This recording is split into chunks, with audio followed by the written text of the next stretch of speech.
तर दगडूशेठ हलवाईची दृश्य आपण पाहतोय। मिरवणूक निघालेली आहे। दरवर्षी मंदिरापासून तर मंडपापर्यंत जाण्याचा हा प्रवास अतिशय प्रेरणादायी आणि उत्साहाने भरलेला असतो।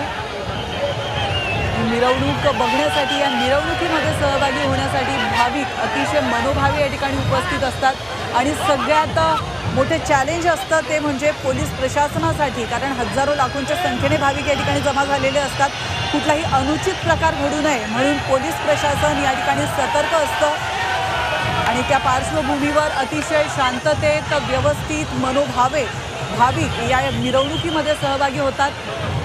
अगदी काहीच अंतरावर, मंदिरापासून अगदी काहीच पावलांच्या अंतरावर हा मंडप आहे, मात्र तरी देखील साधारण 1 ते 1.5 तासाचा कमीत कमी वेळ या उत्सव मंडपापर्यंत जाण्यासाठी या गणरायाला लागत असतो। त्या 1 ते 1.5 तासामध्ये हे भाविक मनोभावी या मिरवणुकीमध्ये सहभागी होतात, गणरायाला नमन करतात, गणरायाचं दर्शन घेतात आणि आपलं मागणं मागत असतात। अतिशय प्रेरणादायी आणि सन्मानाचं प्रतीक म्हणून पुण्यातील दगडूशेठ हलवाई या गणपतीला पूजलं जातं।